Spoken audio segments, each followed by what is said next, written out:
Media. So please listen carefully.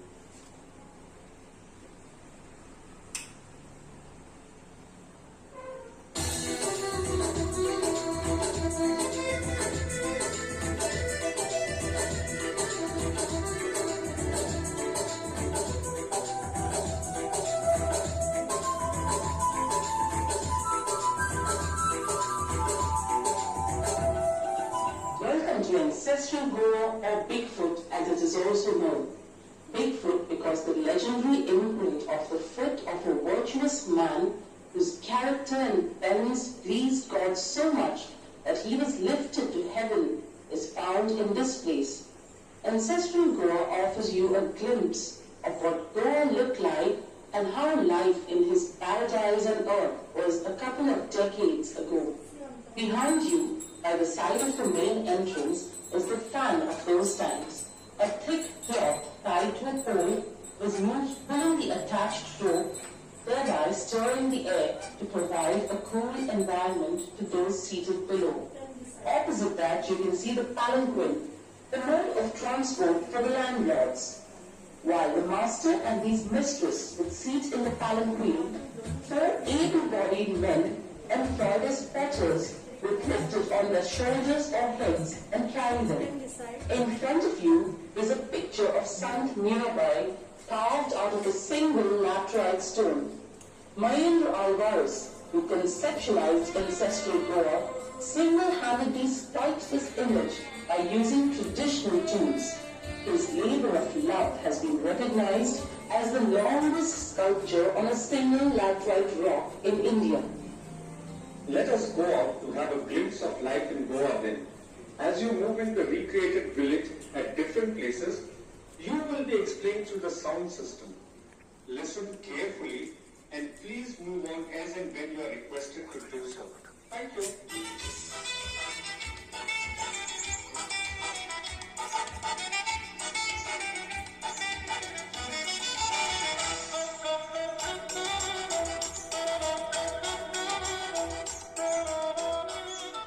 Legend has it that the entire Konkan stretch was reclaimed from the sea when Lord Parshuram, the sixth avatar of Lord Vishnu, shot an arrow into the Arabian Sea from the Sahyadri. The waters receded from the point where the arrow landed. Naturally, two fishermen, one Hindu and the other Catholic, clearly distinguished in their attire, going with their nets to catch nature's bounty. Kashti, or the loincloth, was worn by us. Take a closer look at them. Behind, you can see the salt pans. Briny water from the sea was let into these pans, and once the water evaporated due to the heat from the bright sun, we got salt. Let us now move ahead to meet people.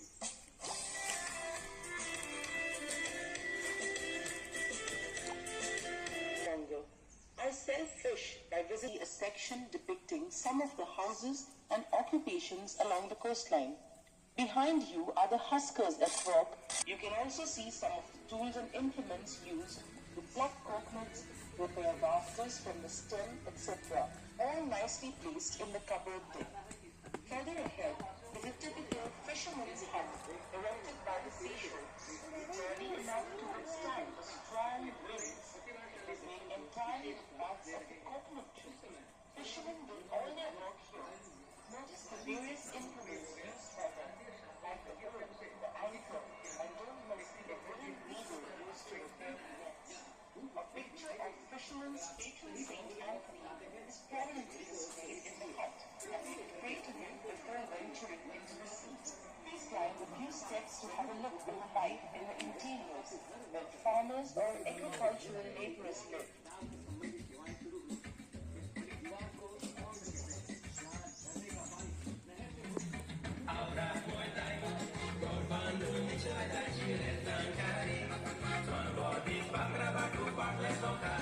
After climbing the steps, to your right is the house of Zuam, with mud walls and cow dung plastered floor. Their traditional attire, kapot for ladies and kashti for the gents, hangs in the balcony. The kapot is a sari draped in a unique style and with a signature print in basically three colors. Here in his palm, that was very often expressed. Hi.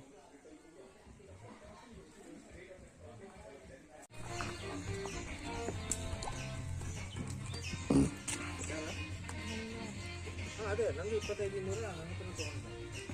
ನನ್ನ ಹತ್ರ ತೊಗೊಂಡ sir. ಅವ್ನು ನೆನ್ನೆ ನನ್ನ ಹತ್ರ 25 ಇನ್ನೂರು ಅವನೇ ತೊಗೊಂಡ. ಅವನ ಐಟಮ್ ಬರಲ್ಲ.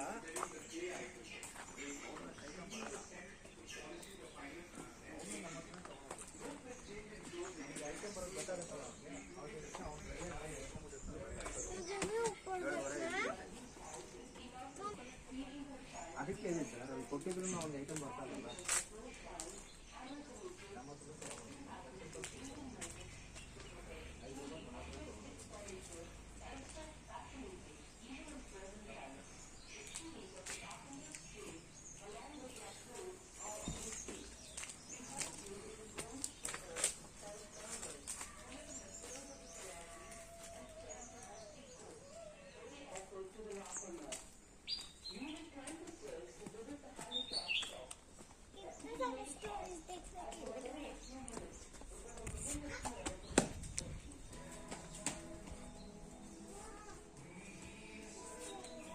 बेटू देखो Goan bread. This is Goan bread. Goan bread. Yes.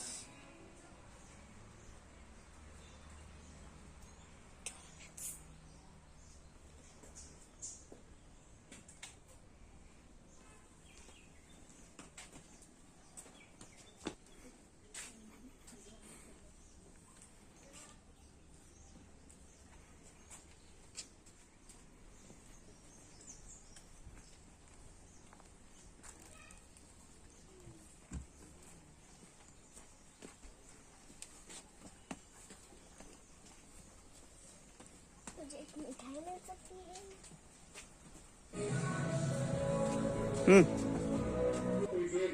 With a drape for the oil worn over her sari, and behind her is the landlord smoking his pipe in the balcony. Next, you see Abdullah, the Muslim, which is easily while Vicky, the young girl, is taking in the beauty of nature with a deep wear. Dressed in a flowing white gown, going for her walk along with a pet dog. Her domestic help is holding the umbrella for her. A little to the right, you can see Lata, a Hindu lady in the green sari, stepping out of her house with a traditional diverge on her way to the temple festival. Next to Lata's house is Shabdullah, the flower vendor, who is stringing the flowers into a garland. In those days, a lady's attire was said to be a weaver, and his services were much in demand in those days, as plastic was not even invented. He would weave baskets, mats, and various other items that were required at home or at work. To your immediate right is the bangle seller, displaying different types of bangles of different sizes and colors. ये नजर ये क्या कर रहे हैं? ये नजर उतारते हैं बच्चे का नजर उतार रहे हैं. और ये हिंदू हाउस है, एक तरफ से मिठाई बना रहे हैं, दूसरा तरफ से गणेश का पूजा हो रहा है. समुद्र मंथन, विष्णु और अवतार डेकोरेशन किया है गणेश फेस्टिवल. ओके.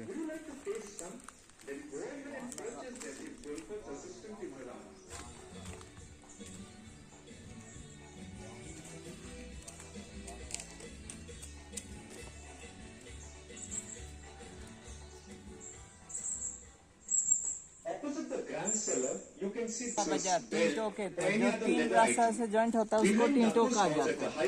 ये 6 खंबे का मतलब 6 दिन काम 7वां दिन आराम, वो है संडे. ये 6 येलो वाले जो खंबे हैं, 6 दिन काम करना है. 6 day works 1 day holiday, that's means Sunday. Okay. 6 दिन काम 7वां दिन आराम करते हैं. ये खबरी लाल पहले रेडियो टेलीविजन नहीं होता तो मार्केट में बैठ के सबको खबरी सुनाता था. अच्छा लाल है ना ये. और ये 6 पिलर है. 6 day working, 1 day holiday. Chaturthi is the biggest festival for Goan Hindus. By the side of Anand's house, we can see the tableau. ये टैक्स कलेक्ट करते हैं लोग. or the churning of the sea to extract nectar that made the gods invincible in their battle against demons, and during which heavy period वजन Lord लेके जाते हैं Vishnu ना, took on the कुछ Vara avatar.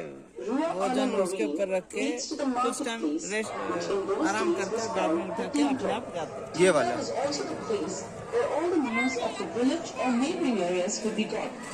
See how ये नाई है, पहले सैलून पार्लर नहीं होता तो पेड़ के नीचे बैठ के बाल काट करता था. to the extreme left और शादी ब्याह रचाने का काम उसी का ही होता था। पुराने उसको टाइम में मालूम पड़ता था जब पुराने टाइम में वो हर घर में जाता है ना, किसका घर का लड़की जवान हो गई, किसका लड़का जवान हो गया, उसको अच्छा। मालूम पड़ता था।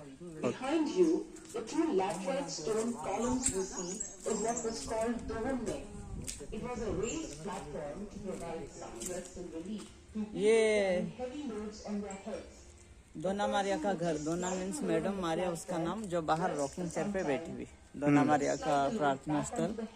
तब ये लोग घर हमेशा हाइट पे बांधते, अपना श्रेष्ठता, अपना बड़ापन दिखाने के, दूसरा की बारिश के पानी अंदर जाने के लिए नहीं जा सकता। इसलिए ये ऊंचा हाँ, बनाते थे। तो ये पहले रेडियो टेलीविजन नहीं होता तो मुनीम जी गांव जाता, न्यूज़ लाता था, मुनीम जी यहाँ बैठता, घर के रिलेटिव बैठ के न्यूज़ सुनते थे। और वो किचन है दोना मारिया का, सर्वेंट्स लोगों को उस टाइम जाने के लिए इजाजत नहीं था, तो उन लोग बाहर ही खाना बनाते थे। ये वाला किचन है ये। और चूल्हा के सामने ऑनियन, चिलीज, फिश वो टांग के रखते हैं, टांग के रखने से खराब नहीं होता है। और किचन के साइड में ही कुआं होता था। और ये स्कूल है, म्यूजिकल स्कूल है, ये घर में बच्चे को हम म्यूजिक सिखाते हैं।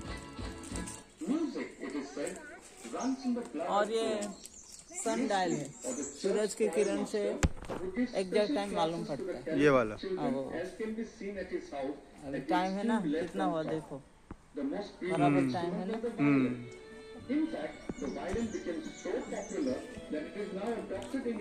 क्या नाम है आपका? मेरा नाम संतोष है।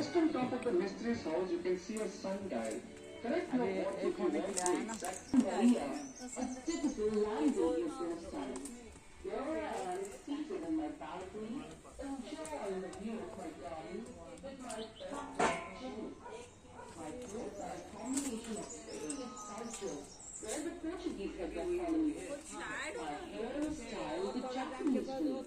Blouse is a modification of the Chinese tunic. My skirt is an adaptation of the South.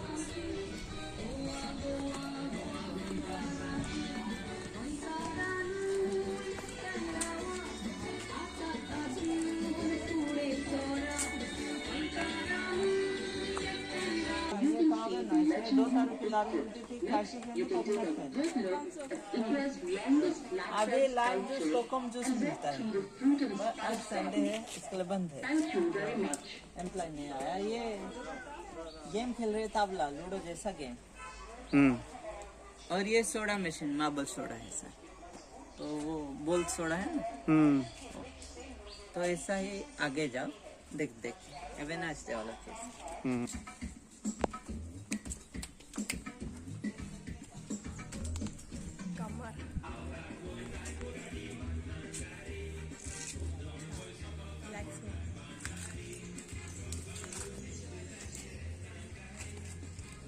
अलग अलग नाम है गोवा के लैंग्वेज में।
चित्रित की गई कहानी में आपको चट्टान में पाए गए पक्षियों का नाम इस जगह को पढ़ने की जानकारी मिलेगी।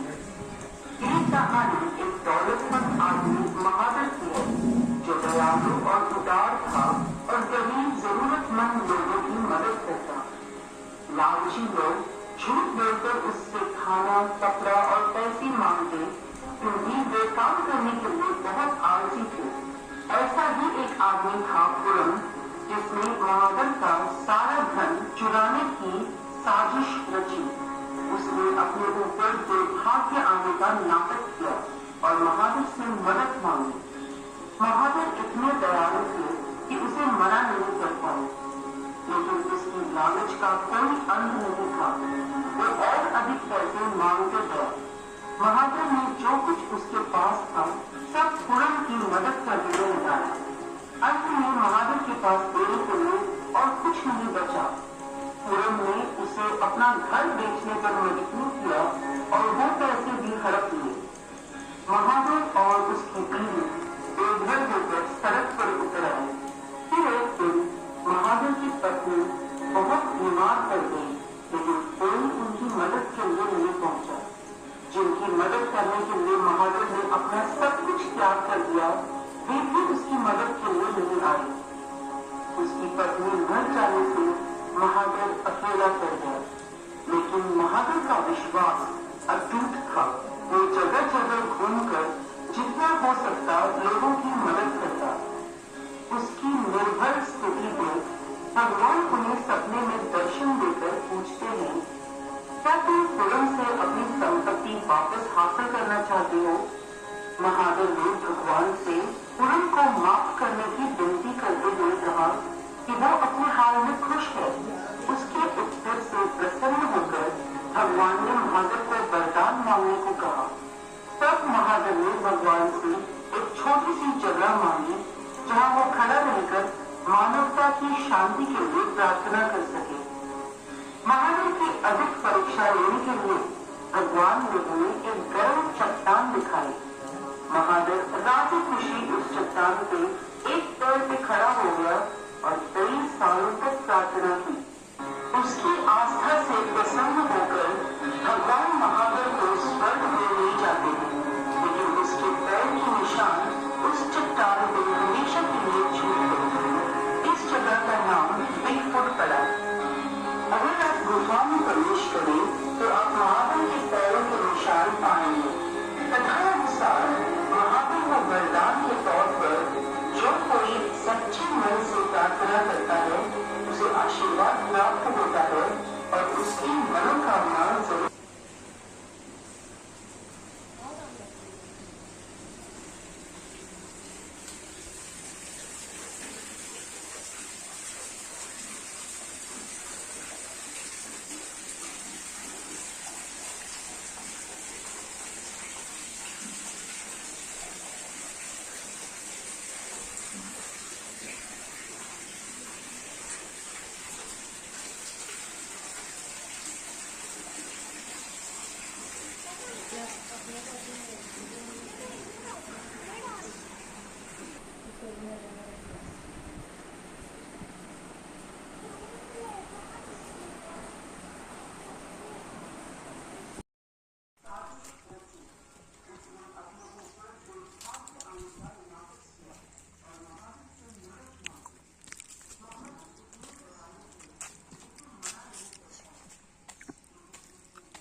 चल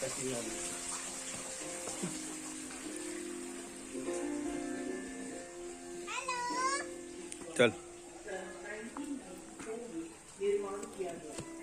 एक लंबे चौड़े सिरे पर केवल छन्नी, हथौड़े जैसे मामूली औजारों की मदद से कलाकार ने इसकी निर्मिती सिर्फ 30 दिनों में की। शिल्प गंधार कला की भी याद दिलाता है। मीरा के माथे की बिंदी, बाहों में बाजूबंद, बालों में गजरा, हाथों में कंगन, ये बातें उसका भारतीयत्व अधोरेखित करती हैं। उसके बालों में सोने के फूल उसे गोवा का निर्देश करते हैं, क्योंकि गोवा की हर शादी औरत के माथे में फूल लगा होना यह खासियत है। कमल पुष्प, आधे सूरज, एक तारे पर निशानी उसे और भी अद्भुत का निर्देश करते हैं। यह शिल्प तरह तरह की प्रशंसा पा चुका है। उसका सन 1996 में लिम्का बुक्स में निर्देश हुआ है। Unique world records of India में उसे स्थान मिला है। भारत के डाक विभाग ने उसे लिफाफे पर प्रस्तुत कर राष्ट्रीय रूप में मान्यता दी है। आप भी इस शिल्प की मधुर यादें साथ लेते जाएं।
स्टेडी नहीं था, अच्छे से पेंटिंग नहीं की थी उसकी। मुझे लग रहा था कि वो असली में भूत ना बन जाए।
Art gallery.